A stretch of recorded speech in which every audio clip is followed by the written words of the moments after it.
Uno de los temas que más nos han pedido sin duda alguna, Milenio 3, ya estamos aquí.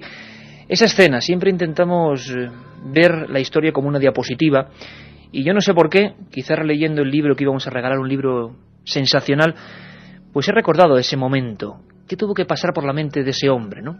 Ese hombre que para algunos es el arquetipo de lo maligno y que para otros en el mundo hoy en día es una figura digna de veneración, porque su mensaje hipnótico, su mensaje extraño, su ley de destrucción, o también esas raíces de los misterios alemanes que íbamos a entender, esas sectas en las que se metió, esos lugartenientes que tenía, que eran auténticos magos negros, pues siguen influyendo en muchas personas que ven todavía en él a una especie de Dalí. Hoy comprenderemos por qué Adolf Hitler, uno de los personajes más extraños y desde luego malévolos de la historia, es un enigma para muchos psiquiatras, para muchos sociólogos, para muchos teóricos de la guerra.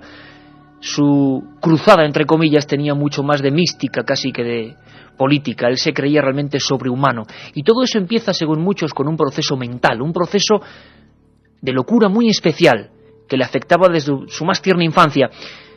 Pocos saben, y vamos a descubrir historias alucinantes.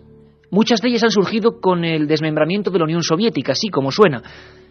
Los archivos de Stalin, los archivos de la KGB, a partir de los años 90 han empezado a reflejar una serie de hechos, de papeles, de instancias ciertamente asombrosas, que nos cuentan cómo Hitler estuvo muy cerca de sociedades que nos parecerían hoy terribles.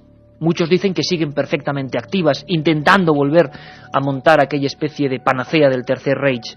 Vamos a hablar de Kundalini, vamos a hablar de drogas, vamos a hablar de visualización de pensamientos, vamos a hablar de viajes al Tíbet, vamos a hablar de búsquedas del Grial, vamos a hablar del Arca de la Alianza, vamos a hablar de los enigmas de los nazis.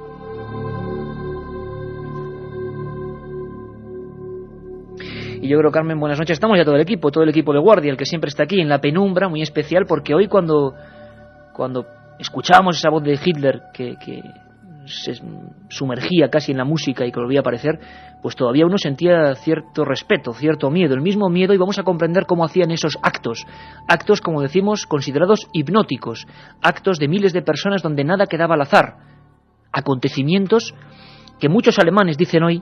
Claro, a Hitler le votaron en su día y la gente dice que no entiende cómo pudo ocurrir eso, es difícil de entender, pero muchas personas piensan que es que toda esa escenografía, toda esa grandiosidad que ellos intentaban transmitir, realmente era hipnótica, realmente era un truco, es decir, era algo muy perfectamente pensado y detallado. Dicen que expertos de marketing, dicen que expertos en vendernos las cosas, siguen aprendiendo de algunas técnicas más o menos maliciosas que empleaban los nazis. Va a ser imposible hablar de todos los enigmas que hay en torno a ellos. Vamos a dejar para otro episodio todo eso de los platillos volantes nazis, el secreto atómico, muchas de sus expediciones. Y vamos a hablar más bien de Hitler. Vais a comprender que su vida es un auténtico misterio y que todavía hoy, fijaros bien, escuchadme bien, a día de hoy no se sabe exactamente cuáles son los restos de Hitler. A día de hoy no hay una sola fotografía de Adolf Hitler muerto.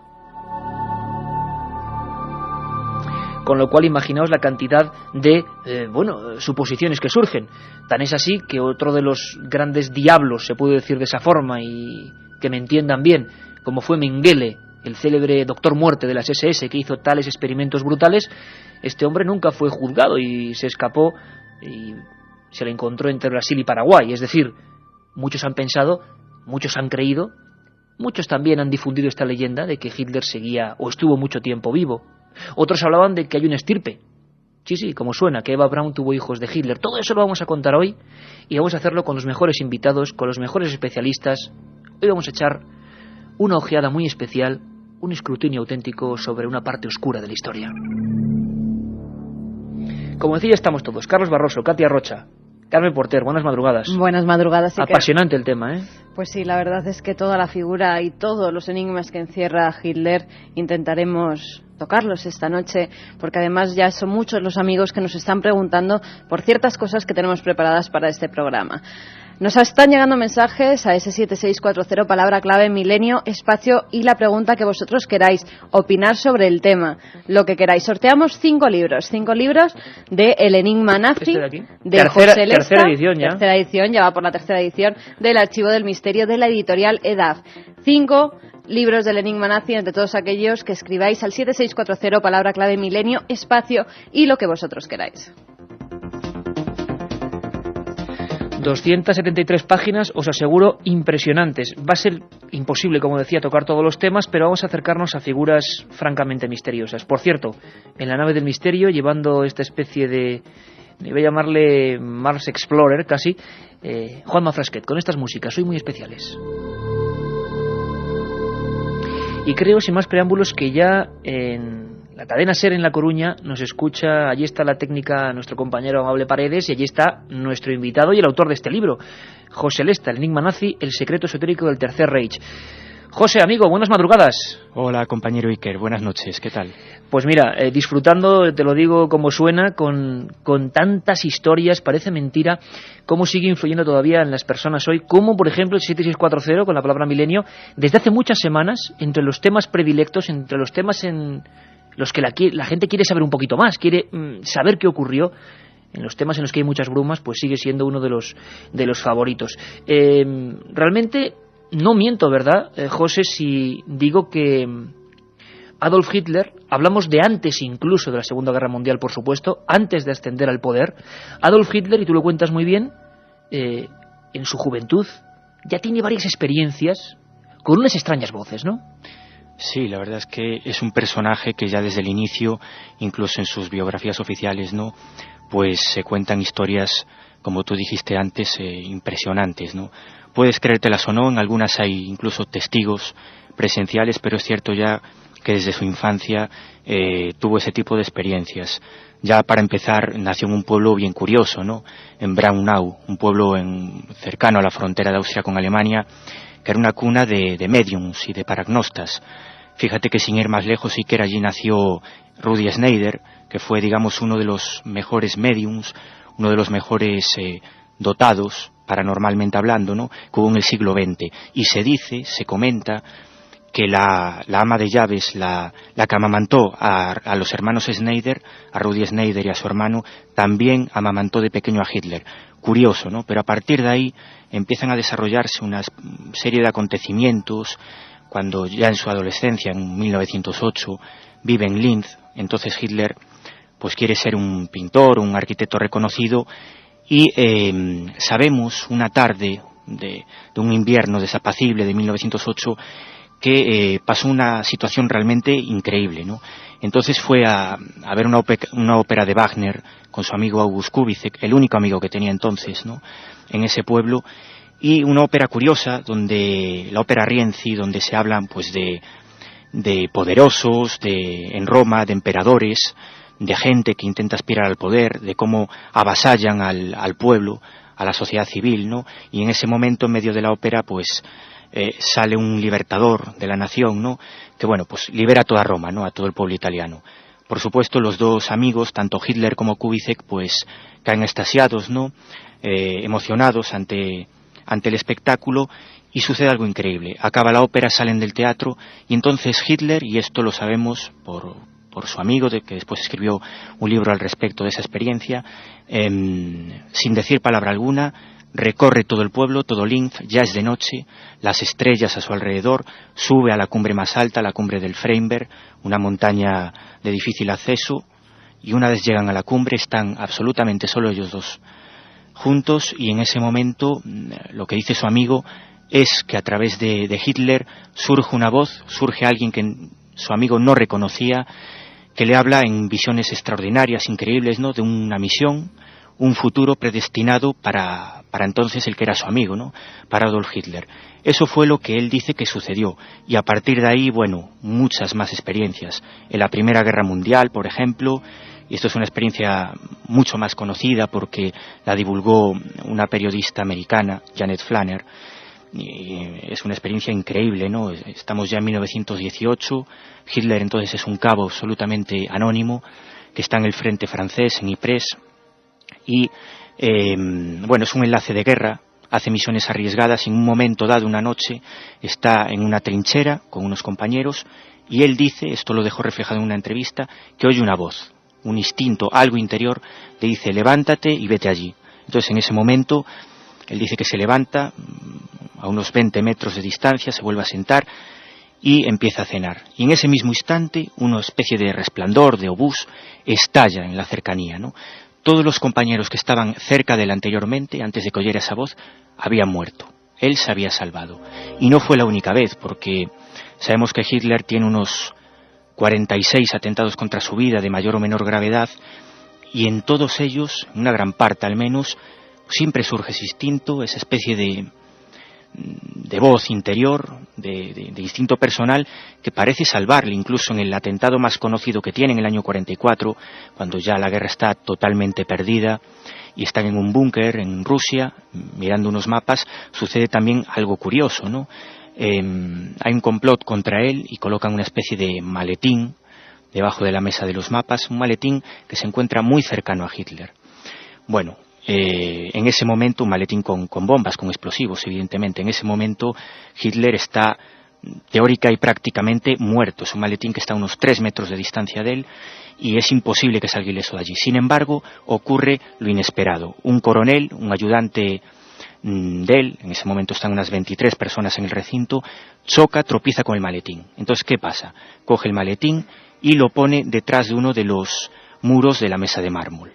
Efectivamente, el maletín estalla y Hitler sale ileso. No exactamente ileso, sale herido con una parálisis parcial y con unas magulladuras. Hay que pensar que mueren bastantes de las personas que están allí. Sin embargo, él sale vivo, ¿no? Y como te digo, Iker, podíamos contar así casi hasta el infinito, un montón de situaciones, y no solo a Hitler, también el bando aliado, a Winston Churchill, en la que estos personajes pues se vieron salvados de alguna manera por la suerte, por la baraca, como tú decías, la baraca, por esa voz interior. Esa voz extraña, voces como estas en las que vamos a penetrar, vamos a introducirnos todos en esta especie de dimensión quizá menos conocida de Hitler, esas voces que le salvan varias veces, que otros muchos dictadores también han tenido, y que sería bueno reseñar luego, voces misteriosas que la psiquiatría parece que argumenta, voces que hablan dentro de la cabeza, voces que nos van a dar paso a nuestro compañero Carlos Barroso para empezar esta primera recta sobre Hitler.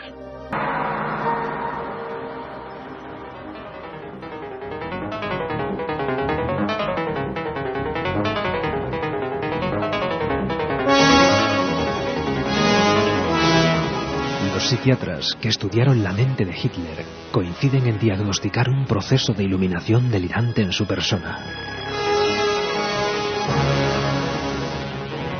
Algo que empezó a gestarse con extrañas voces que resonaban en su cerebro, llenándolo de enigmáticos mensajes y dando misteriosas órdenes. Milenio 3, con Iker Jiménez, en la cadena SER. Misteriosas ordenanzas, misteriosas palabras que se reproducían en su mente y que parece que siempre le acompañaron. Por ejemplo, escuchamos este corte interesantísimo en el que habla David Irving, que fue uno de los primeros biógrafos de Hitler. Habla precisamente de esas voces misteriosas que guiaban su existencia. Frau Troist, la viuda del gran arquitecto Troist, que más tarde se convirtió en el arquitecto de Hitler, nos contó que un día Hitler le dijo: ¿sabes?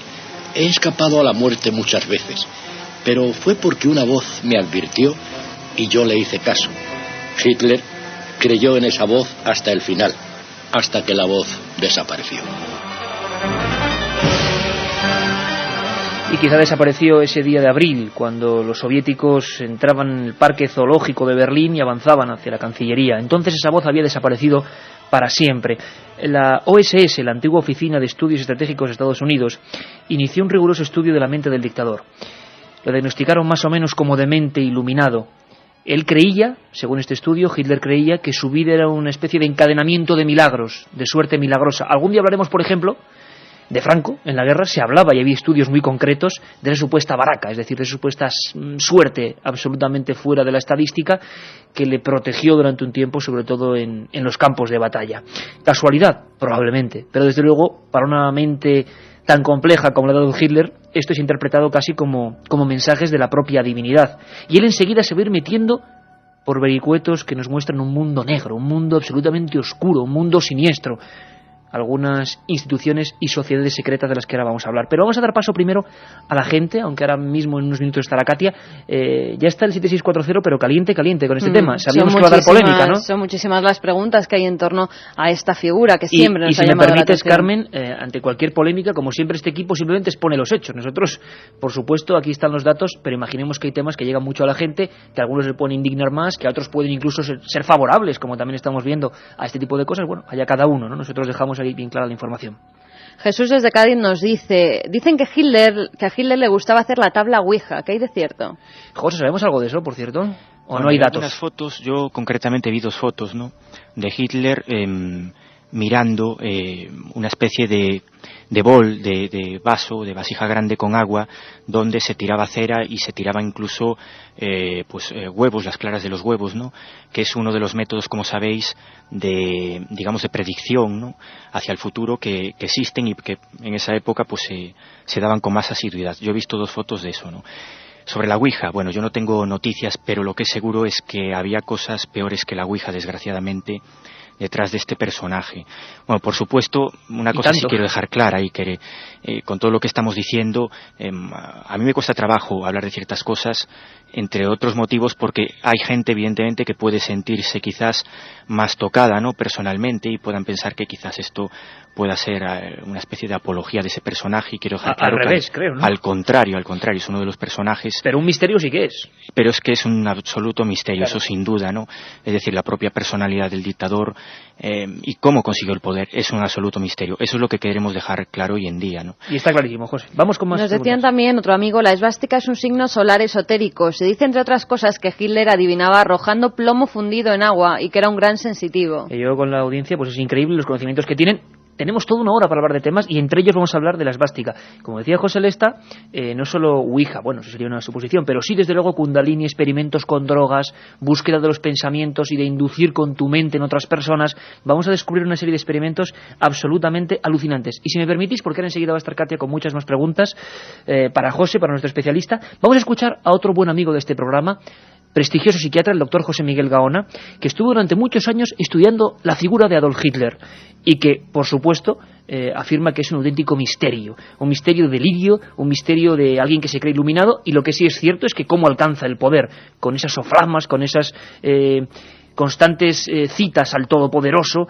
Luego veremos cómo incluso las SS, Hitler, los nazis, casi atacaron a cualquier símbolo del cristianismo y generaron sus propias fiestas que tenían que ver con ritos solares, ritos mucho más antiguos. Bueno, pues si os parece, escuchamos a José Miguel Gaona, que nos va a hablar de esos datos sobre la baraka. La baraka, ese símbolo árabe de la suerte, de la buena suerte en la batalla. Le escuchamos. En aquel atentado dirigido por aquel coronel o teniente de una familia reputada y noble alemana, von Stauffenberg, en el que sobrevivió, y todos recordamos esa fotografía del soldado sujetando la chaqueta de Hitler, que se encontraba totalmente desgarrada, y parecía increíble que alguien hubiera podido sobrevivir a aquel maletín lleno de explosivos que se pusieron en sus pies.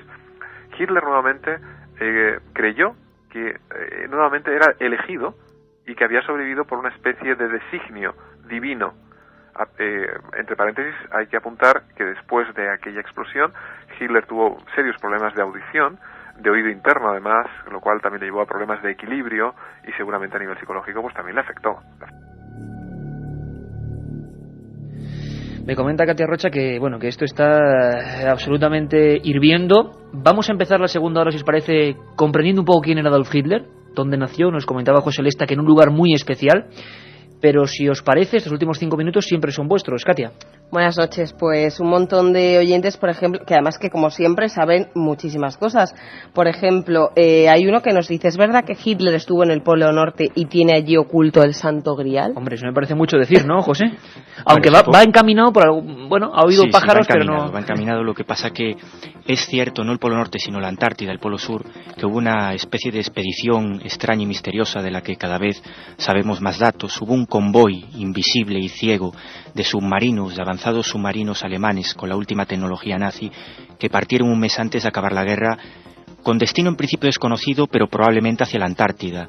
y tenemos muchos datos que apuntan hacia eso y que iban altos dirigentes nazis. Hay 2 de los submarinos de ese convoy misterioso que se perdieron porque no había comunicaciones por radio, iban totalmente mudos y sordos, y 2 de ellos se perdieron y llegaron a la Patagonia, a la costa argentina, y se rindieron casi 6 meses más tarde, después de la guerra. Esto es bastante asombroso. Además iban sin armamento y, bueno, tenían unas características muy sospechosas. Llevaban 3 veces más tripulación de lo habitual, ¿no? No se sabe quién iba en los submarinos principales. Seguro que había altos dirigentes nazis. Hombre, yo soy de la opinión que Hitler no iba en ellos. Que Hitler no iba en ellos, claro. De todas evidentemente formas, que el Santo Grial tampoco, pero tampoco va desencaminado, porque después hablaremos, ¿no?, de la reliquia sagrada. Exacto. Cómo fue buscada. Y de las búsquedas, ¿no? Muchos oyentes preguntan sobre eso, sobre el Santo Grial, la lanza de Longinos, que hay de el Arca de la Alianza, ¿no? Bueno, pues atentos, porque en esta segunda hora, que va a ser muy intensa, también vamos a hablar de cómo Hitler encargó a otras personas expediciones muy concretas para buscar estas reliquias. Vamos allá. Tony nos preguntaba precisamente por esto, por la lanza de Longinos, que si la encontró y que si también encontró alguna reliquia sagrada. Segunda hora, vamos a seguir viendo lo que pregunta. Por el significado de la esvástica pregunta muchísima gente, también lo desvelaremos más tarde. Y hay otro oyente, Jorge Murcia, que nos dice: me gustaría saber si para elegir sus objetivos militares y cuándo atacar utilizaba medios esotéricos. Esto sí es importante, José, porque nos vamos a meter prácticamente al empezar la segunda hora, pero coméntanos, esa relación con el esoterismo, con la adivinación, con la hipnosis, con la astrología es total, ¿no? Es total, porque, bueno, después hablaremos del Grupo Tulu, una sociedad esotérica a la que perteneció colateralmente Hitler. No estuvo en el círculo interno, pero sí los círculos exteriores, y ahí había gente importante. Estaban Rudolf Hess, que después fue el segundo del imperio nazi. Estaba gente más oscura como Karl Haushofer, que era, digamos, el inventor de la geopolítica, y toda esta gente que después le asesoró en las campañas militares, etcétera, sí basaban algunos de los designios y algunas de las decisiones más importantes de la Segunda Guerra Mundial en cartas astrológicas. Incluso, es más, semanas antes de que Hitler supuestamente se suicidara en el búnker en Berlín, pues estaban esperando un gran cambio que su carta astral pues había predicho, y ese gran cambio era la muerte de Roosevelt, del presidente americano, como así sucedió. Cuando Roosevelt muere, se sabe que Goebbels entra en el despacho de Hitler eufórico y dice: ha sucedido lo que nos habían pronosticado pues nuestros magos, como Carl Maria Willigut, que era un mago negro, y otra mucha gente. Ha sucedido. Era una gente totalmente imbuida por el esoterismo, por la alquimia, por la astrología. Y de ellos vamos a hablar, José, además gente absolutamente siniestra, y como tú has definido, y no te quedas corto, magos negros auténticos. Cristina desde Alcorcón nos preguntaba: ¿Hitler era miembro del priorato de Sion? Lo digo por su obsesión por el Grial. Bueno, de eso, menudo lío, ¿verdad, José? Bueno, vamos eso ya nos llevaría muy lejos, ¿no? Pero cierta relación hay. Por lo menos a mí. ¿Cierta relación hay? Bueno, pues vamos a intentar descifrarlo en la segunda hora. Katia, vamos con más preguntas. Sobre todo esto para ver por dónde se mueve la gente. Fíjate, a David lo que le da miedo, no es el único oyente que nos lo dice. ¿Cuántos personajes hoy en día estarán en la misma situación que Hitler, en características personales, y si algún dirigente sabemos si tienen las mismas características astrológicas? Bueno, también se han hecho estudios, imagino, sobre la astrología, cuándo nació, de qué forma. Por eso vamos a empezar la siguiente hora sabiendo un poco más del personaje en sí y enseguida en qué grupo se metió. Vamos a meternos, y yo os aseguro que va a merecer mucho la pena, con José Lesta, autor de este libro que hoy sorteamos, El Enigma Nazi, el archivo del misterio, editorial EDAF, ya su tercera edición, un auténtico éxito, y además os aseguro, y os lo digo a nivel personal, que es alucinante. Vamos a conocer, por ejemplo, cosas tan extrañas, tan dignas de película como la Sociedad Esotérica Thule. Vamos a saber quiénes eran los integrantes del Dragón Verde. Vamos a saber qué hacían los nazis en el Tíbet, en la India, buscando extrañas simbologías. Vamos a saber de sus expediciones. Vamos a intentar saber de esos experimentos mentales inducidos con drogas. Todo eso aquí en Milenio 3. Los enigmas de Hitler, primera parte. Haremos una segunda cuando el destino lo diga, porque hay mucha tela de cortar y vosotros estáis aquí para preguntar, por supuesto, y para saber más con nosotros.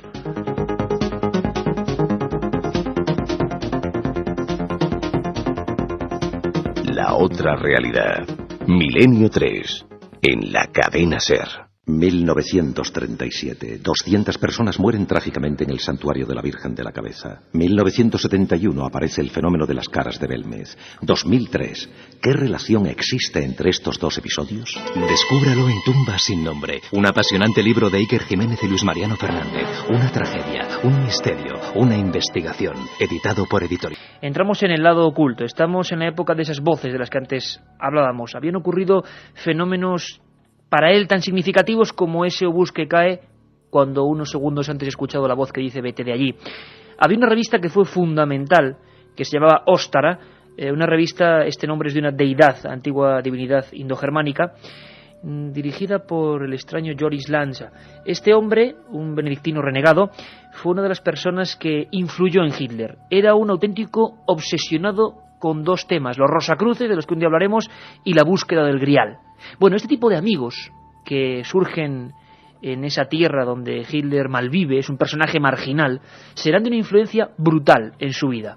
Empezarán a enseñarle, pues bueno, esa especie de tradiciones que querían reivindicar, empezarán a hablar de temas como la predicción del futuro, empezarán a hablar de la posibilidad de manejar el pensamiento, de la telepatía. Hay varias librerías en las que él se adentra, muy concretas, donde había auténticos tratados de magia negra, ocultismo, alquimia, temas casi prohibidos, o por lo menos velados, y con los que el joven en aquella época, Adolf Hitler, disfrutaba. Bueno, pues parece ser que algunos acontecimientos en la Primera Guerra Mundial también hacen que toda esa pasión sea creciente. Se cuenta, y lo cuenta José Lester en El Enigma Nazi, el libro que hoy sorteamos 5 ejemplares, El Enigma Nazi, del Archivo del Misterio de Edad. Es impresionante el hecho de que él sufre una serie de heridas, como ha contado la Carmen, pasa al parecer 29 días en un hospital prusiano y tiene lo que se llama ceguera histérica. Imaginaos a un hombre que ha quedado ciego completamente, 29 días, y que en esos 29 días sigue oyendo esas voces. Parece ser, según algunos biógrafos, que esas voces se acrecientan en esa fecha concreta, malherido en un hospital oyendo voces, imaginaos la escena, y que es clave para el futuro de Adolf Hitler. Nosotros de momento le preguntamos al psiquiatra José Miguel Gaona, ¿qué es eso de la ceguera histérica? Pues la ceguera histérica es uno de los que podemos llamar trastornos de conversión. En un momento dado, ante un estrés brutal, ante un estrés o un conflicto psicológico, ante una demanda emocional significativa, se puede quedar uno ciego. Quiero decir que esto sucede a nivel psicológico, es decir, la persona no ve, a pesar de que tiene perfectamente respetadas sus órganos visuales, sus conexiones con el cerebro, etcétera, etcétera, o bien puede esa conversión puede ser de otra índole. Hay personas que en un momento dado pueden también quedarse paralíticas, y un trastorno que puede durar una serie de días o puede ser una serie de semanas. No todo el mundo padece un trastorno de estos de tipo conversivo. El delirio, que empiezan a darle órdenes muy concretas, órdenes que le van a ir acercando a sociedades secretas, sociedades extrañas, personajes muy particulares que en aquella Alemania deprimida económicamente, en aquella Alemania que esperaba un revulsivo, empiezan a cobrar fuerza. En algunas de estas sociedades que ahora vamos a conocer por dentro, se exigía, por ejemplo, el doctorado universitario, es decir, no entraba cualquiera. Y había auténticos magos negros, expertos en alquimia, conocedores del mundo de la astrología, y entre ellos militares. Escuchamos. ¿Qué tan característica ha hecho Hitler? 7640, palabra milenio, que casi se está bloqueando el servidor de la cantidad de mensajes, muchos de ellos polémicos, mucha gente con un interés tremendo en saber algo más. La esvástica utilizada y como símbolo que hoy todos conocemos, surge de mucho antes, y es una de las muestras de que esta gente, los nazis, perseguían un objetivo mucho mayor, un objetivo más místico casi, por supuesto basado en antiguas creencias, en antiguos dioses solares. Hemos preguntado a uno de los máximos expertos, escritor, editor, máximos expertos en simbología en este país, Sebastián Vázquez, para que nos diga y nos saque de dudas de dónde viene exactamente la esvástica. El origen es milenario. De hecho, se encuentra esta cruz esvástica, que se llama así o gamada, cruz gamada, porque se puede hacer juntando 4 letras griegas gamma, ¿no? Pero la encontramos entre etruscos, hindús, celtas, germanos, también en la América precolombina. Incluso hay una, quizá de las más antiguas que se han encontrado, es en la cultura de Harappa, en la India. Hay allí con más de 2000 años. Es decir, es un símbolo muy universal, muy antiguo y muy repartido en muchas culturas.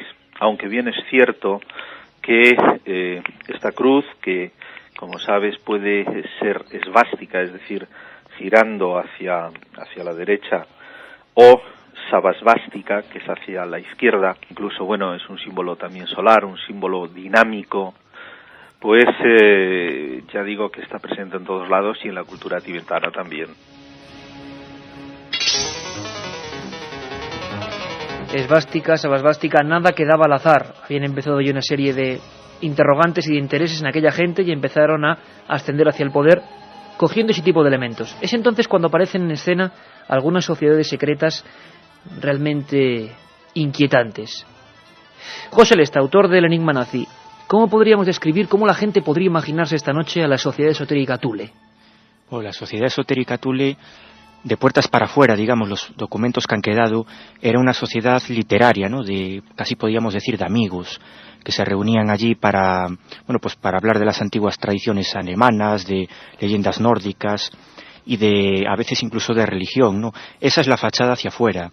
Hacia adentro era una de las sociedades esotéricas más potentes que había en Baviera, que era un caldo de cultivo político y esotérico brutal, y en toda Alemania. Hay que pensar que ya desde el siglo XIX había un montón de sociedades esotéricas alemanas, a cual más rara, ¿no? La ONT, la Orden de los Nuevos Templarios, la Otto, la Orden del Bril, después, que viene de Asia, que introdujo también la esvástica, la discutida Orden del Dragón Verde, una orden budista. El Dragón Verde. Sí, la Germanenorden, por ejemplo, ¿no? Había un montón, y a algunas de ellas, por ejemplo, perteneció este monje benedictino del que hablaba Sicker, Joris Lanz, un monje curioso que tuvo contacto posiblemente, no está demostrado, pero posiblemente con Hitler, cuando era un niño y cantaba en el coro de una abadía, una curiosa abadía, la abadía de Lambach, que estaba plagada del símbolo hindú, plagada de esvásticas, porque el prior de esa abadía había estado unos años en la India y había venido convencido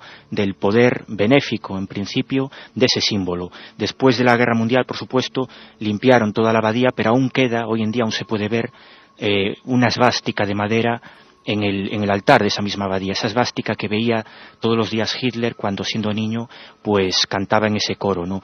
Y a partir de ahí, pues comienzan muchas relaciones. Lanz funda un grupo, como tú decías, de caballeros o de nuevos caballeros de la Orden del Temple, y que da lugar poco a poco a sociedades que acaban dando lugar a la Thule.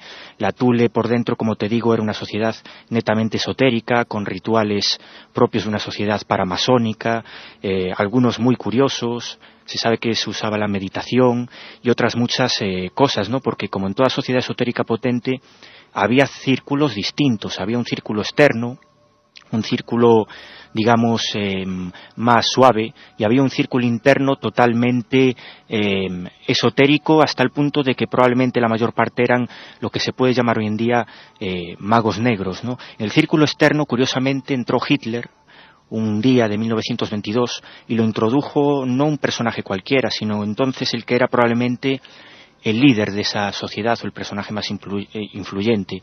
Hablamos de Dietrich Eckart, un personaje también curioso, con una vida, un dramaturgo que estuvo en un psiquiátrico también, pero que se hizo famoso, entre comillas, pues escribiendo tanto obras de teatro como obras literarias, novelas, ¿no? Fue el pasaporte de Hitler para las clases más altas. La persona que, digamos, el cicerone en todo ese mundo extraño, ¿no? Efectivamente. En todo ese mundo. Hablas en tu libro de la Sociedad Esotérica Thule que hacían prácticas que estoy seguro que van a asombrar a la gente. Prácticas, por ejemplo, de visualización, de potenciación de la Kundalini. Eso de visualización, por ejemplo, ¿qué era? ¿Intentaban forzar tanto el pensamiento, órdenes de concentración extrema? ¿Buscaban con esto el dominio sobre otras personas, por ejemplo? Bueno, esto más bien era en la sociedad del Bril, y lo sabemos, curiosamente, por una persona poco dada al esoterismo. Lo sabemos por Willy Ley, que era entonces uno de los genios alemanes que hacían cohetes, uno de los padres de la astronáutica, ¿no?, de la ingeniería nazi. Él tuvo contacto con gente que estaba en esa sociedad budista, la sociedad del Bril.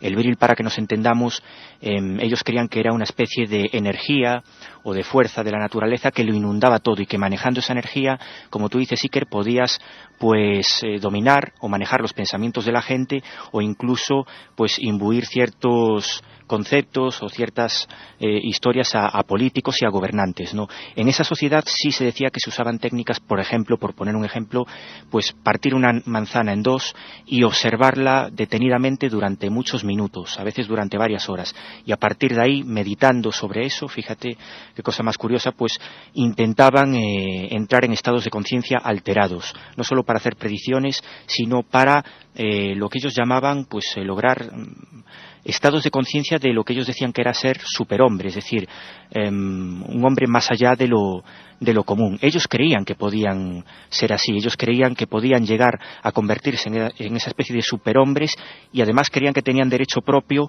porque ellos pensaban que eran descendientes de atlantes que vivían en antiguas zonas que ellos llamaban la Thule antigua, una isla mítica, donde efectivamente vivían personas con esas capacidades. Es increíble, pero lo creían.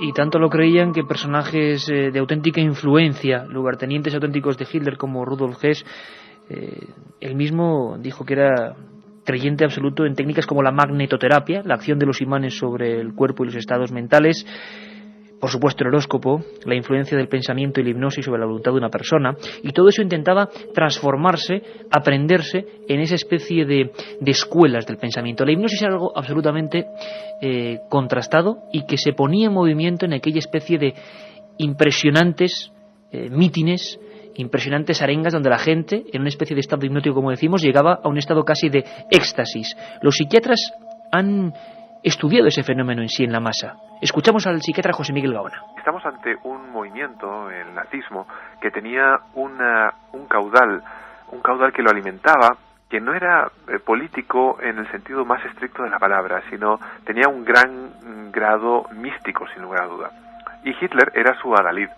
Era su adalid hasta el punto que llevó a la tumba a millones de personas, y muchos murieron, desde luego, a ciegas por él. Es decir, su capacidad de hipnosis era tan brutal que era un experto, un mago en transmitírselo a todo el pueblo alemán, y no solamente al pueblo alemán. Al día de hoy todavía existen muchísimos seguidores nazis que bueno, vibran décadas después con los discursos de Hitler. Stalin admiraba la forma como Hitler controlaba, manipulaba y llevaba y era elegido líder del pueblo alemán. Stalin, una vez que acabó la Segunda Guerra Mundial, tuvo un pequeño museo con muchísimas prendas de Hitler, con objetos personales que el mismo Stalin realmente mitificaba.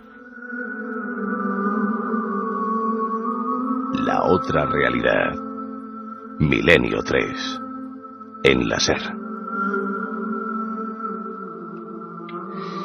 El 19 de agosto del año 34, Hitler, con esa especie de campaña hipnótica, de fervor patriótico y de búsqueda de las antiguas esencias germánicas, alcanza el 92% del voto en las urnas, y a partir de ahí empieza su particular escabechina. Lo primero que hizo fue prohibir, por ejemplo, el matrimonio entre judíos y arios, y empezó a designar a esos grupos étnicos minoritarios para él en auténticos guetos. Rescató, según la historiadora Miranda Tuis, el signo, casi con la época medieval, que se les ponía en el brazo como identificativo. Y al mismo tiempo, con los años, con el poder, con la creencia total en ser un ser superior, empiezan los famosos gaseamientos con el célebre, tristemente, Ciclón B y aquellas duchas con desagüe falso. En ese momento algunos historiadores aseguran que Hitler se creía evidentemente sobrehumano, y se hacían esas prácticas constantemente, prácticas que en el 7640 nos siguen preguntando por ellas, ¿no, Carmen? Pues sí, que nos siguen preguntando mucha gente. Por ejemplo, David La Cuesta de Santa Coloma de Gramenet. Se dice que científicos nazis experimentaron con judíos para encontrar la vida eterna. ¿Qué hay de cierto en eso? Y preguntan muchos por la Kundalini, por ejemplo, por lo que veo ahí, ¿no? Borja, por ejemplo, nos dice, ¿qué es eso que has dicho, Iker, sobre la Kundalini? La Kundalini. Vamos a preguntárselo, esa especie como de tradiciones que venían en realidad de Oriente. Es muy curioso, lo estáis viendo. Luego escucharemos a José Lesta, porque muchos nazis, muchas personas vinculadas fuertemente a estos grupos esotéricos, iban a diversos viajes, extraían información, extraían conocimiento y lo intentaban adaptar a la vieja Europa. La Kundalini es algo que mejor que nos lo explique Sebastián Vázquez. Lo vamos a entender muy gráficamente, algo que viene de Oriente y que los nazis perseguían para potenciarla. Le escuchamos. Digamos que es una especie de energía espiritual que ubican en la parte baja de la columna, en lo que se llama el Muladhara Chakra. Allí se dice que es como una serpiente enrollada 3 veces y media. Entonces, a través de las prácticas y de los ejercicios del yoga tántrico, esa serpiente, esa fuerza va ascendiendo a través de los canales, el canal Sushumna de la columna vertebral, hasta que llega al cerebro, y allí se digamos, se produce una explosión. Al subir al cerebro, estalla en lo que llaman el loto de 1000 pétalos. Se dice que del cerebro se produce un néctar divino, que lo llaman el Kulam Rita, o aquí en Occidente ese soma, que llega a todo el cuerpo y se produce un estado de éxtasis y felicidad.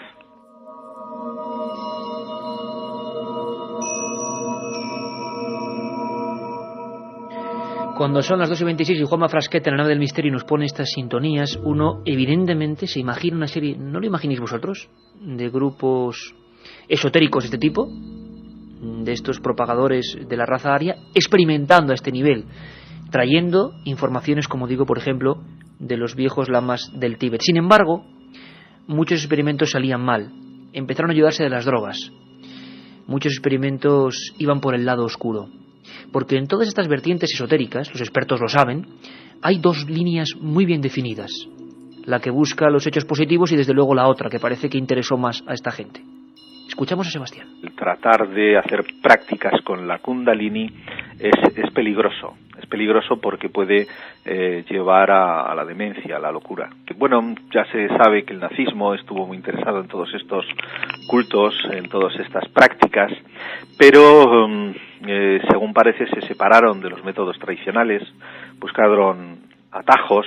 También se dice que utilizaron el tantrismo negro, y eso produce, y esto ya está muy estudiado, ¿no?, sobre todo en los textos hindús y tibetanos, que esas prácticas no bien guiadas o buscadas hacia fines oscuros provocan demencia, locura, provocan además el despertar de los instintos más depravados y oscuros.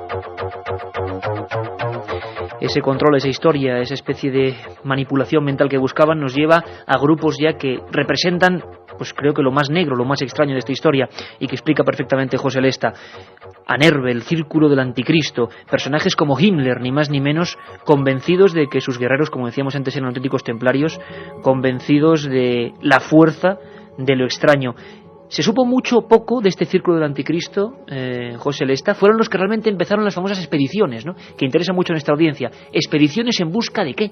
De arqueología muy especial, ¿verdad, José? Sí, la verdad es que todas estas sociedades, es curioso, cuando los nazis llegan al poder anulan a todas las sociedades secretas y esotéricas, ¿no?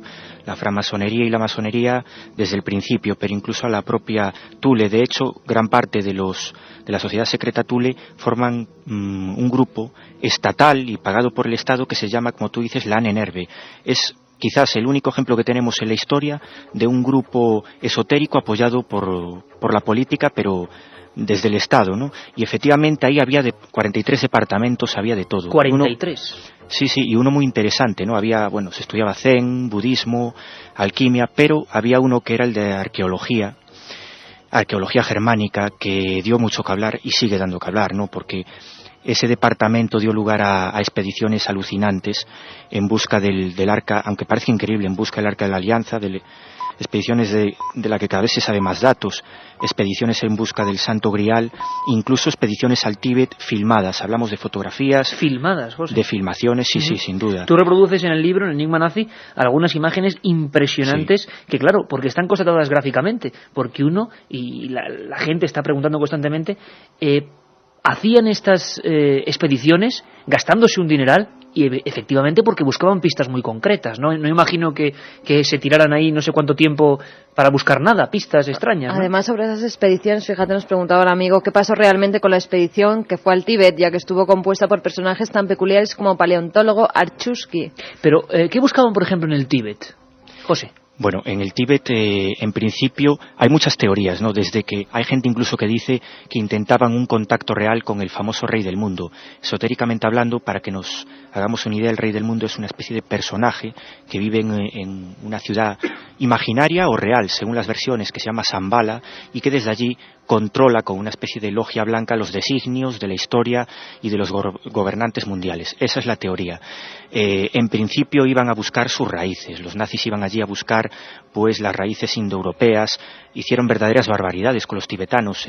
La filmación se ve, les arrancaban dientes, les medían el cráneo, pero entre todas esas barbaridades hacían experimentos y estudios arqueológicos muy interesantes. Se sabe que se intentó un tratado con el Dalai Lama, pero no era un tratado más allá de un mero acuerdo pues entre las dos naciones, entre el Tíbet y Alemania, ¿no? Incluso se llegó a comentar que si Hitler tenía una especie de documento firmado por él, más esotérico, que guardaba en un búnker, ¿no?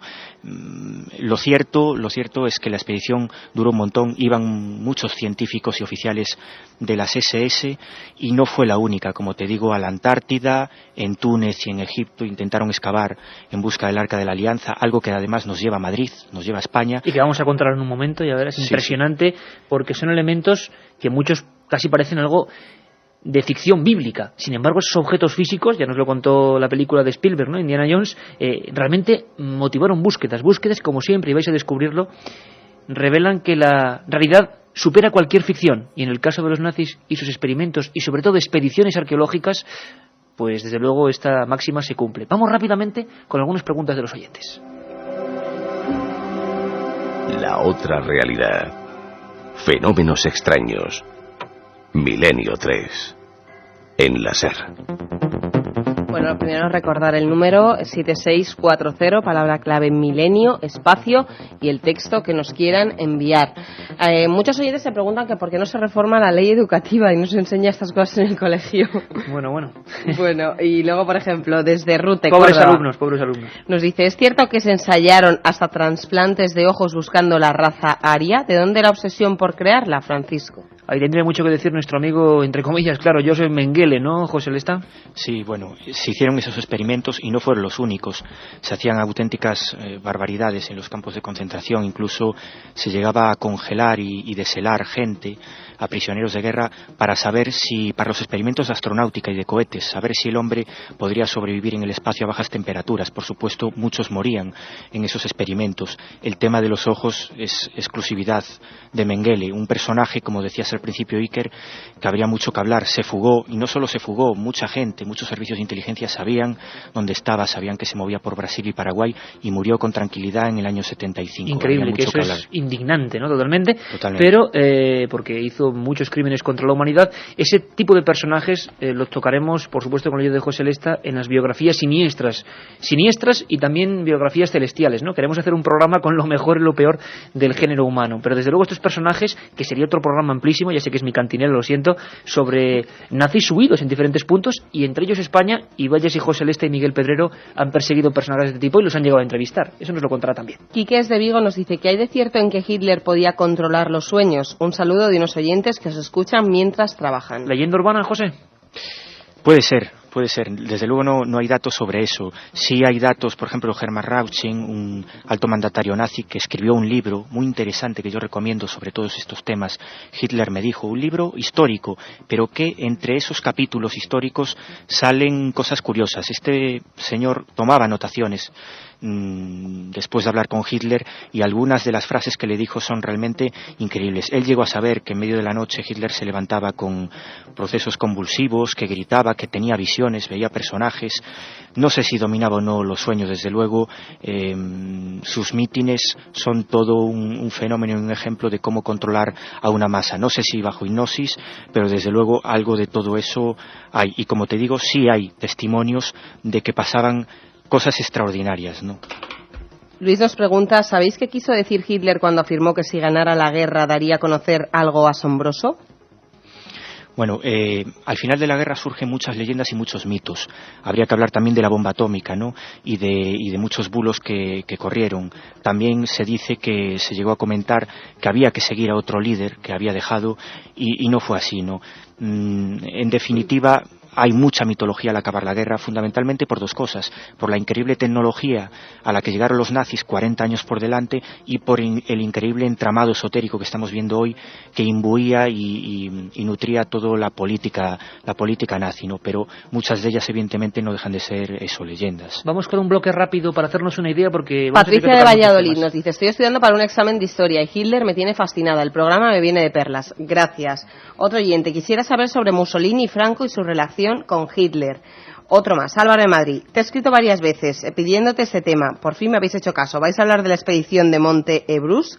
Quiero ese libro. Ahora vamos con expediciones. Milenio, se dice que los científicos nazis experimentaron con judíos para encontrar la vida eterna. David Lacuesta, de Santa Coloma de Gramenet. También nos preguntan, ¿es verdad que los símbolos nazis eran cultos celtas? ¿Nunca se relacionó a Hitler con el anticristo? Nos lo preguntaba David de Elda. Otra pregunta, ¿es cierto que había una guerra de signos mágicos entre Churchill y Hitler? Curiosísima pregunta. Sí, había una guerra. Churchill fue asesorado también por elementos esotéricos y el servicio secreto inglés usaba, por ejemplo, a personajes como Aleister Crowley, un miembro de la Golden Dawn y probablemente uno de los magos negros más potentes del siglo XX, y le aconsejó usar el famoso símbolo de la V que vemos en todos los vídeos de la Segunda Guerra Mundial. Churchill siempre saludaba con esa señal en la mano, con la V, pero es que la V es un símbolo que algunos incluso dicen que es un símbolo satánico, ¿no? Había una guerra, evidentemente, de simbología. De hecho, Churchill llegó a decir que, Churchill usaba, había un minuto de silencio todos los días durante la Segunda Guerra Mundial para rezar no solo por los caídos en guerra en Inglaterra, sino un minuto para meditar, ¿no? Hitler llegó a decir que esa era el arma más potente que los ingleses, que Churchill estaban usando. Para él era nefasto y sabía que tenía un poder increíble, ¿no? Y que actuaba mucho más allá de lo simbólico. Eso es cierto, pero hay un tema mucho más interesante en relación con si Hitler era o no el anticristo, ¿no? Y hablamos antes de las órdenes esotéricas. Había un personaje oscuro, Haushofer, mucho más potente, un profesor de geopolítica que pertenecía a una orden budista, la Orden del Dragón Verde, y que curiosamente hasta tal punto estaba obcecado con esas creencias que tras acabar la Segunda Guerra Mundial cometió un suicidio ceremonial. Cogió una daga y se suicidó tal y como ordenaban en esa secta esotérica japonesa, ¿no? Pero hay mucho más. Su hijo fue uno de los que pertenecía o estuvo dentro del complot del atentado más potente que hubo contra Hitler. Y a su hijo pues lo deportaron evidentemente a una prisión, ¿no? En esa prisión escribió muchos poemas, era un poeta. Y el último que le encontraron antes de ser decapitado, antes de acabar la Segunda Guerra Mundial, en su propio bolsillo, tras ser decapitado, es muy interesante. Decía así, para mi padre la suerte está echada. Una vez más, el demonio debía ser repelido y arrojado de nuevo a su prisión. Pero mi padre rompió el sedal. No sentía la respiración del maligno y lo liberó para destruir el mundo. Ahí hay una relación muy clara entre Hitler y mucha gente metida en movimientos esotéricos que creían realmente que era una encarnación del mal, pero mucho más allá, que era el anticristo en persona, ¿no? Y bueno, sobre esto habría mucho que hablar porque había una auténtica guerra secreta entre el grupo Thule, un grupo negro, y grupos blancos. En Alemania había grupos esotéricos. O sea, magia blanca contra magia negra. Se puede decir así, digamos que había grupos esotéricos positivos, por entendernos, ¿no? Auténticos círculos blancos, por ejemplo. Uno se llamaba directamente el de la Rosa Blanca, después formó un círculo llamado el Círculo de Kreisau, y había muchos militares pertenecientes a sociedades esotéricas, pero que fueron los que curiosamente se conjuraron contra Hitler en el 44 y le prepararon ese atentado con bomba, con ese maletín, ¿no? Es decir, eran sociedades esotéricas que iban mucho más allá de lo ritual, intentaron cambiar y acabar con Adolf Hitler. Había una auténtica guerra secreta y mágica. Interesantísimo, guerra secreta, guerra mágica, guerra de símbolos. Katia. Pues es que como estoy alucinada escuchando a José Lesta, vamos a regalar 5 libros que muchos oyentes dicen que ha sido regalo de estas Navidades. El Enigma Nazi, editado por EDAP, dentro de la colección El Archivo del Misterio, y escrito por nuestro colaborador José. Pues sí que vamos a hablar de la calavera de cristal más extraña que se ha encontrado. En 1927, el explorador inglés Friedrich Mitchell Hedge se encontraba realizando unas excavaciones en las ruinas mayas de Lubantún, en Belice, cuando encontró un extraño objeto. Se trataba de una calavera de cristal de 12,7 centímetros de altura y 5 kilos de peso. Además poseía una mandíbula articulada. Está realizada en cristal de cuarzo, el cual tiene una extraordinaria dureza, 7/10 en la escala de Mohs, por lo que solo pudo ser tallada con un diamante, pero en toda su superficie no se ha hallado ni un arañazo, ni señal de ninguna herramienta. Según Hedges, después de su descubrimiento acaecieron varios fenómenos extraños. Los 300 indianos que trabajaban en las excavaciones se arrodillaron ante el objeto, ya que tomaron la figura como la representación del dios de sus antepasados. Frank Dorland, restaurador de arte, tuvo 6 años en su poder este objeto y afirmó que había escuchado sonidos agudos que provenían de esta esfera de cristal, parecidos a campanilleos que salían del objeto. En otras ocasiones dentro del cráneo aparecieron luces e imágenes de cráneos, montañas y otros objetos. En los años 70 la compañía estadounidense Hewlett-Packard la sometió a varios análisis y sus conclusiones fueron desconcertantes. Para fabricar el cráneo habrían sido necesarios 300 años de trabajos manuales con las herramientas de las que disponían los mayas. Además estaba tallada en contra del eje natural de cristal y no tenía rastro de herramienta metálica. Según los expertos, la calavera puede datar del 1300 de nuestra era.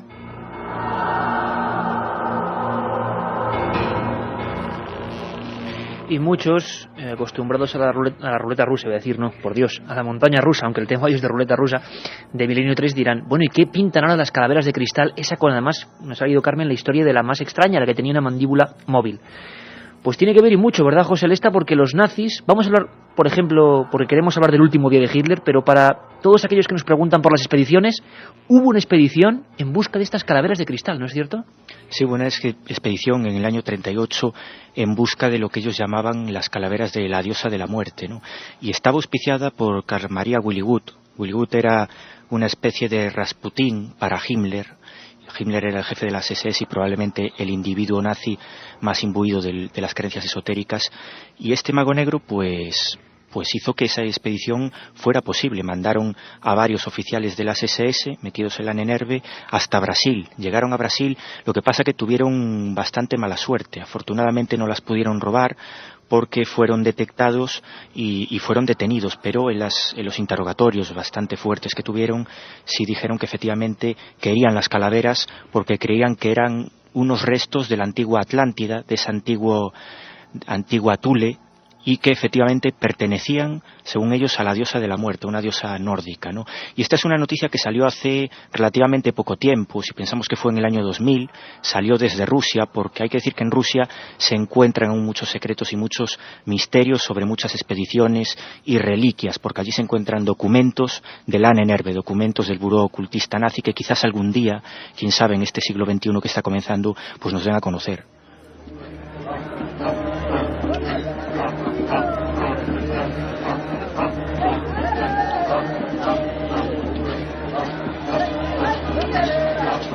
Y tanto que en la URSS, la antigua URSS, se esconden muchos enigmas. La KGB ha empezado a desempolvar muchos de estos datos. Tan es así que muchos de los conocimientos que tenemos sobre todas aquellas expediciones provienen de esos documentos. Pero lo más inquietante es que también sobre la muerte de Hitler ellos parecen tener todas las pruebas. Nos hemos quedado alucinados, intentando acudir a algunos especialistas.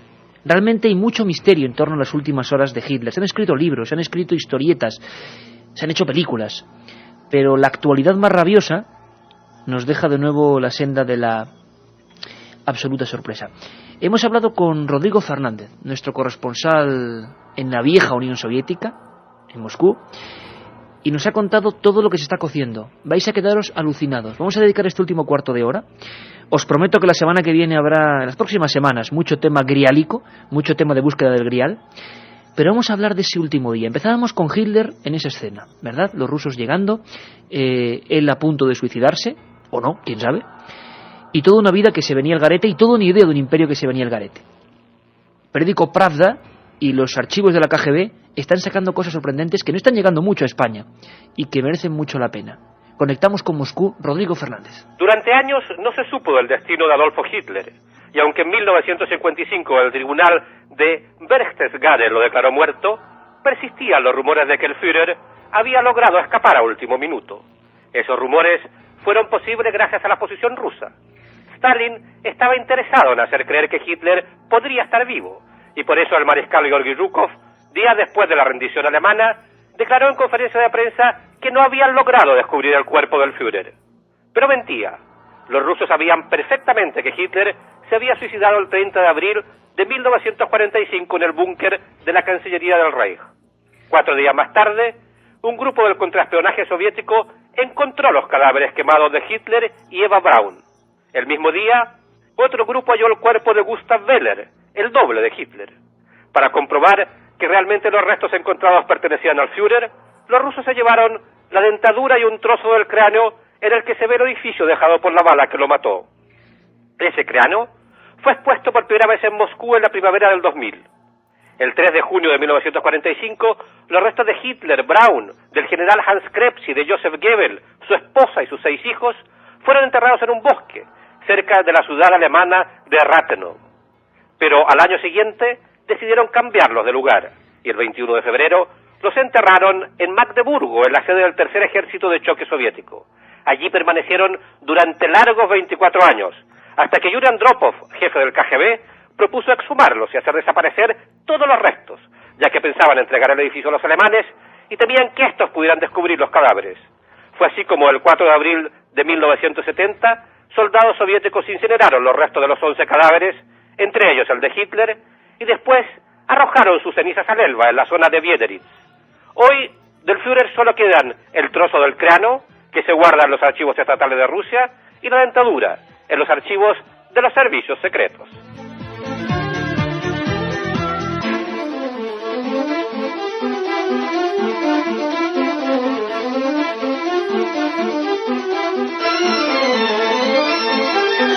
Milenio 3, con Iker Jiménez, en la cadena SER.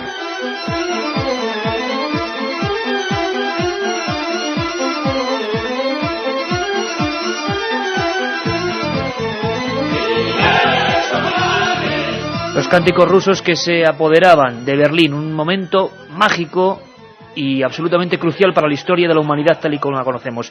Esos momentos en los que Hitler ponía fin a sus días y, como decíamos, ese Tercer Reich se había convertido en 200 metros cuadrados de escombros. Ahí avanzaban los rusos y empezaba un enigma. Escuchad muy atentamente, ni más ni menos que Anatoly Provolenko, director de los archivos de la KGB. Nos va a hablar de un tema que es digno de la ficción. Director de archivos de la antigua KGB, los dobles de Adolf Hitler. Cuando digo dobles, hay que tener en cuenta también que el número de esas personas era muy limitado. No le puedo decir la cifra exacta, pero había muy pocos. La razón era, por supuesto, que se trataba de un secreto conocido por muy poca gente. Aquellos dobles eran suplantadores, que presenciaban los desfiles o aparecían en actos en su lugar. Hay motivos para creer que existían estos dobles, porque al parecer en alguna ocasión Hitler estuvo en 2 lugares diferentes al mismo tiempo.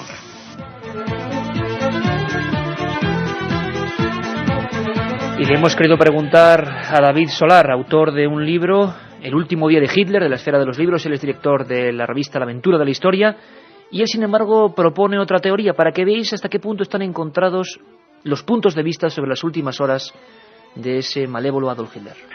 No es la primera vez que algún dictador utiliza un doble, pero yo no sé si esto ocurre en el caso de Hitler, y desde luego lo que no tengo es cita de ningún documento serio, de ningún historiador serio, en que hable de ubicuidad, por ejemplo, porque claro, si tenemos al doble de Hitler e imaginemos en Rastenburg, pues el verdadero estaría en Berlín, y es muy posible que en algún momento diga, caramba, ¿cómo es posible que haya 2, no?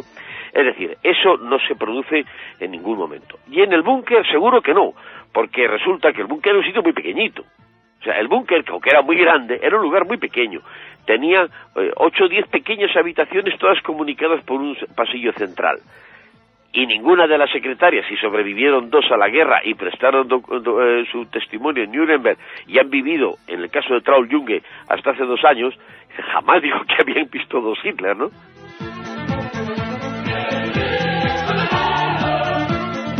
Pero el misterio lo tienen los rusos, desde luego, con sus documentos, con sus historias.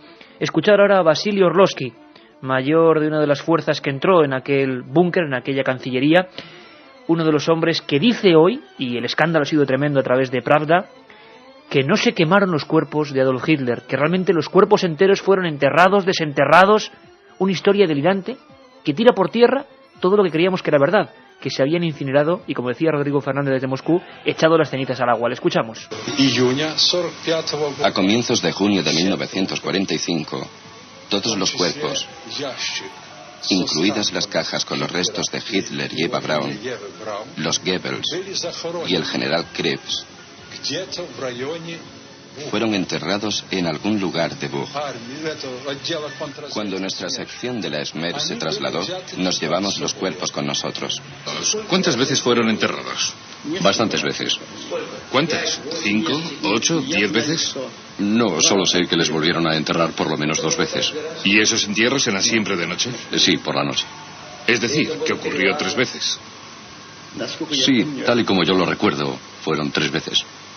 ¿Ustedes les enterraban, les sacaban, les volvían a enterrar? ¿Era eso lo que hacían? Sí. ¿Está usted contando esta historia por primera vez en su vida? Nunca le conté esto a nadie, a nadie. Esta es la verdad absoluta. Es la primera vez que hablo de ello.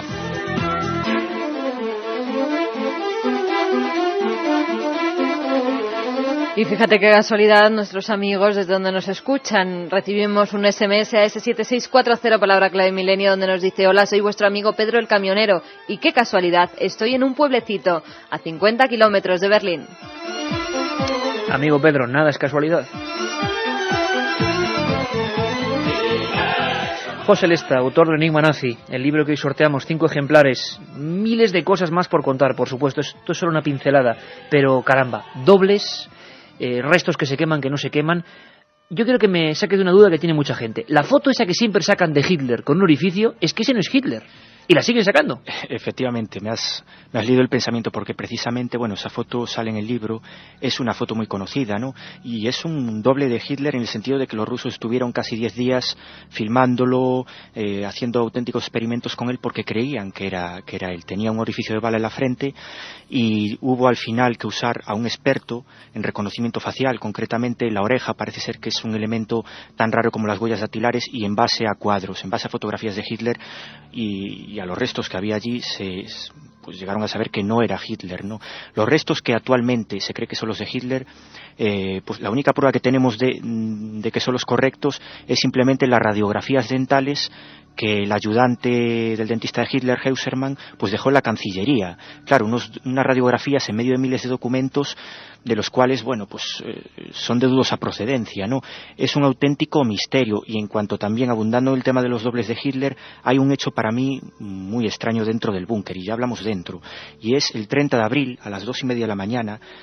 Para que nos hagamos una idea, esto es 12 horas antes de que históricamente Hitler se suicide. Bueno, pues 12 horas antes, parece ser que llaman a todas las mujeres del servicio, a todos los sirvientes, en la segunda planta del búnker para que se reúnan, se ponen en fila para despedir al Führer, ¿no? A Hitler. Y en ese momento, ¿qué ven? Ven una persona semiparalítica, arrastrándose, y detrás de él un personaje con una bata blanca, el doctor Stumpfegger. Pero este doctor no era un cualquiera, era un personaje, un médico, por llamarlo de alguna manera, un matasanos que trabajaba en el campo de concentración de Ravensbrück, y que era un especialista en lo que se llama la operación de cuerda de seda. Es decir, él dejaba paralíticos e intentaba volver a reactivar a muchos prisioneros de ese campo de concentración. No se sabe si tenía éxito o no, pero sí se sabe que ese hecho, 12 horas antes de que Hitler se quitara la vida, sucedió. Ese personaje no hablaba, decían las sirvientas que tenía los ojos vidriosos, la misma persona a la que aludía David Solar, Traun Junge, que era una de las secretarias de Hitler, que estuvo con él hasta el último casi minuto, fue la que taquigrafió su testamento político y personal, pues asegura que parecía que no era él, ¿no? Entonces, es un auténtico misterio y hay todo un mar de dudas, y a partir de ahí, leyendas, datos y versiones contrapuestas.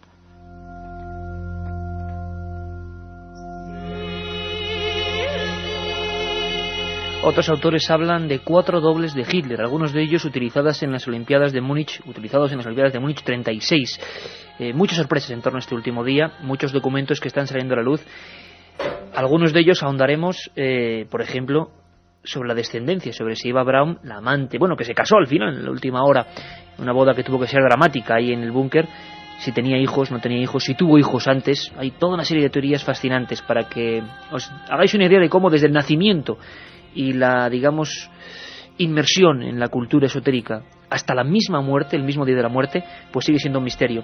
No va a dar tiempo para mucho más, prácticamente para dar los ganadores, pero para que veáis el nivel de contradicciones que hay. ¿Cómo es posible que la versión oficial diga que se tiraron las cenizas al agua, calcinadas totalmente, y que en Moscú se expusiese en el 55 aniversario del final de la guerra un trozo de cráneo de Adolf Hitler. Ahí algo falla. Rápidamente, Katia, porque no va a dar tiempo para más. Sabíamos que el tema de los nazis y del esoterismo y del misterio, y nos quedan muchísimas cosas: platillos volantes, secreto atómico, todas esas cosas que están en este libro. Cuéntanos, Katia, 5 ganadores. Ganador, el primero, Jorge desde París, nos dice: Hitler, esvástica, loco, desde luego esto es mejor que ir a la universidad. No opino porque prefiero saber más. Me compro el libro y ya os cuento. Bueno, pues ya sabe que se lo vamos a enviar. Pues ya no se lo compro, porque le ha tocado. Roberto desde Mallorca nos dice: Hitler vino a España a buscar el Grial. ¿Qué pensó Franco de esto? Otro oyente, Marcos de Covadonga: ¿qué hay del oro nazi? Menudo tema. Otro de los ganadores, Amparo de A Coruña: felicidades al señor Lesta, muy bueno y además paisano. Y para terminar, la última ganadora es Carol, que dice: ¿es cierto que había una guerra de signos mágicos entre Churchill y Hitler? ¿Le había preguntado antes? ¿Le ha había tocado? Preguntado antes, sí. Pues perfecto, para allá 5 ganadores, el enigma nazi. Palermo nos preguntaba, Iker, ¿qué significa el signo que llevaban los nazis en el brazo? ¿Qué signo? ¿La esvástica se refiere? O no sé si lo hemos explicado antes con Sebastián Vázquez. De todas formas, la idea que se nos queda es que quedan muchísimos enigmas. Fijaos, y solamente cojo el índice del libro. Hablamos de platillos volantes, como os decía. Hablamos del secreto atómico terrible, de esas armas que dicen que luego se reutilizó por parte de los aliados, una tecnología extrañísima, de la criptografía. Hay quien nos pregunta por la máquina Enigma, o por ejemplo el oro nazi. Ha habido un libro, trataremos también con el autor, que es fascinante, sobre el oro de Canfranc, en la estación de Canfranc, sobre el oro nazi, ese oro que viajó por todas partes y que nadie, casi como un grial, logra identificar. José Lesta, compañero, amigo, que ha sido un placer tenerte, que esto es solo una pincelada y que desde luego, como vemos, este tema va a dar para muchos más programas, ¿verdad? Pues sí, porque bueno, es que has tocado ahora multitud de temas y estaríamos horas, ¿no? De verdad que os agradezco mucho la oportunidad de poder divulgar estos temas, y un fuerte abrazo a ti, Iker, y a todo el equipo de Milenio 3 y a todos los oyentes, ¿no?, que nos están apoyando ahí. Pues el abrazo reenviado para todos los amigos, también para Amable Paredes, el compañero que estaba allí en Cadena SER en La Coruña. Un abrazo, José Lesta, un abrazo, Carmen, Katia, Carlos, Juanma Frasquet. Ahí está el punto.